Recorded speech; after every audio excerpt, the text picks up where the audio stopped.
chose World War II as the subject of conflict because it is known worldwide and has interesting types of conflict and compromise.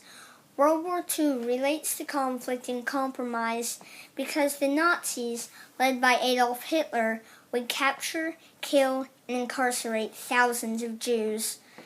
Our president, Franklin Delano Roosevelt, wanted to protect us from war, but had to compromise, and soon we had to join World War II. Because the Germans' ally, Japan, had bombed Pearl Harbor, Germany declared war on the USA, not the other way around. Americans felt isolated, and many people indeed wanted in on these wars to help their Jewish and European friends. Our fellow Kentuckian, Garner Merle Connor, was drafted into World War II in 1941. We selected Lieutenant Connor as the main subject of our documentary because he is not well known and is from Kentucky. We believe his heroism and bravery helped win the war and resolve the conflict that was World War II. He was born in Erin, Kentucky. He was the third child of 11 brothers and sisters. He and 4 of his brothers served in World War II. Connor was drafted for military service and entered the U.S. Army on March 1, 1941 in Louisville, Kentucky. He completed his basic training at Fort Lewis, Washington, where he became a member of the K Company, 3rd Battalion, 7th Infantry Regiment, and 3rd Infantry Division. In 1942, Connor and his division departed the U.S. from Norfolk, Virginia, to fight in the European, African, Middle Eastern theater of operations in the invasion of French North Africa. He earned his 2nd Silver Star in the Anzio campaign in Italy. On December 29, 1944, he was promoted to First Lieutenant. Connor was awarded 4 Silver Stars for gallantry in action on October 1943, January 1944, September 1944, and February 1945. He was also awarded the Bronze Star Medal and 3 Purple Hearts for being wounded in action.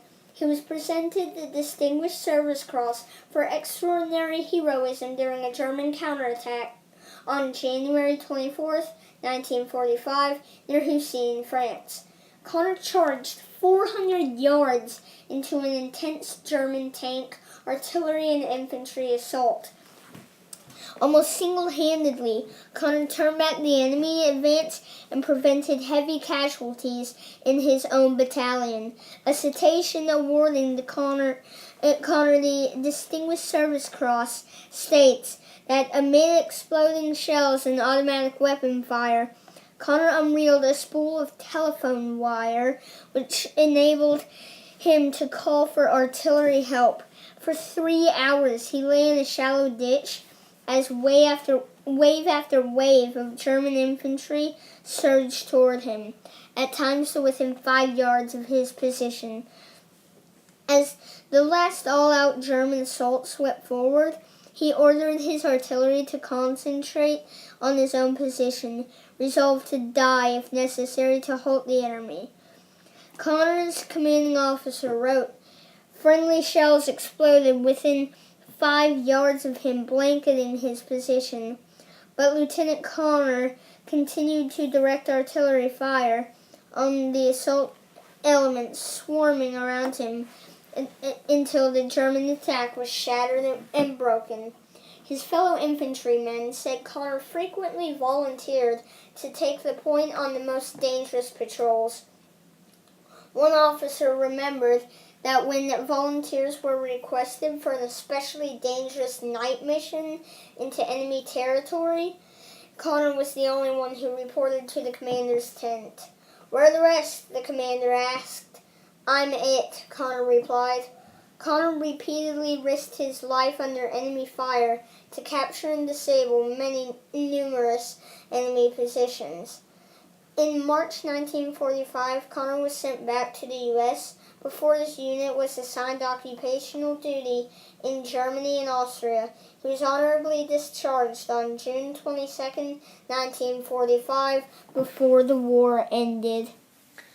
Connor married Lida Pauline Wells on July 9th, 1945. After the war, the Connors had one son, Paul, one grandson, and 3 granddaughters, and lived in Albany, Kentucky. Connor was the farming business working his farm in Albany, Kentucky. He was active in various veterans organizations, including the Paralyzed Veterans of America.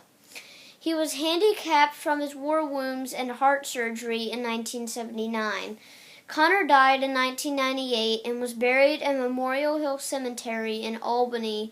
In 2012, the U.S. Army honored Connor by designating a portion of the new maintenance faculty at Fort Benning, Georgia, as Connor Hall. To continue our project, we're going to interview Mr. Roy Hensel.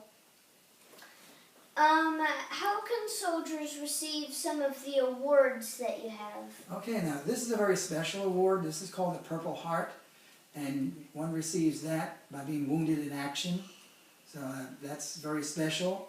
Other awards would be patches. I'm not sure what some of these stand for, but like on this uniform, I know that these patches stand for 6 months overseas for each bar.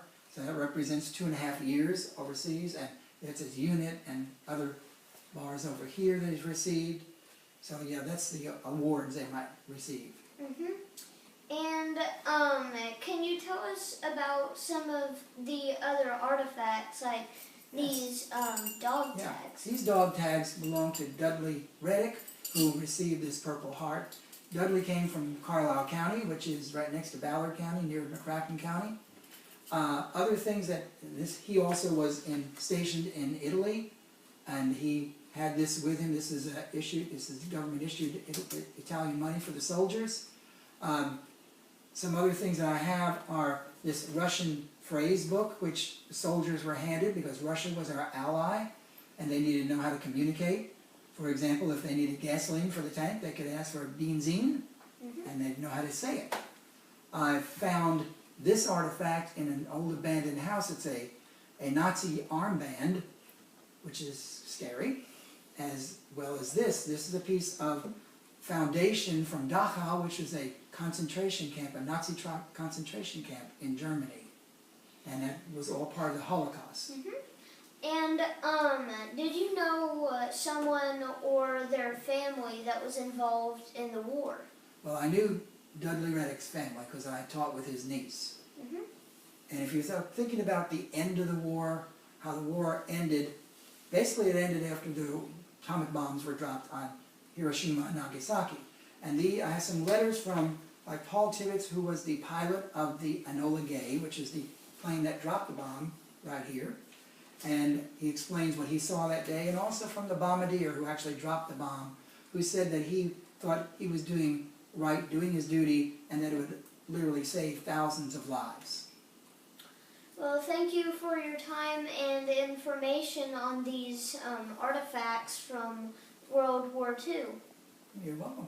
In conclusion, World War II was a historical conflict with many compromises given by the people who made up the armed forces. Lieutenant Connor received many awards for his bravery and services to the country. His sacrifices and bravery helped win the war and resolve the conflict that was World War II.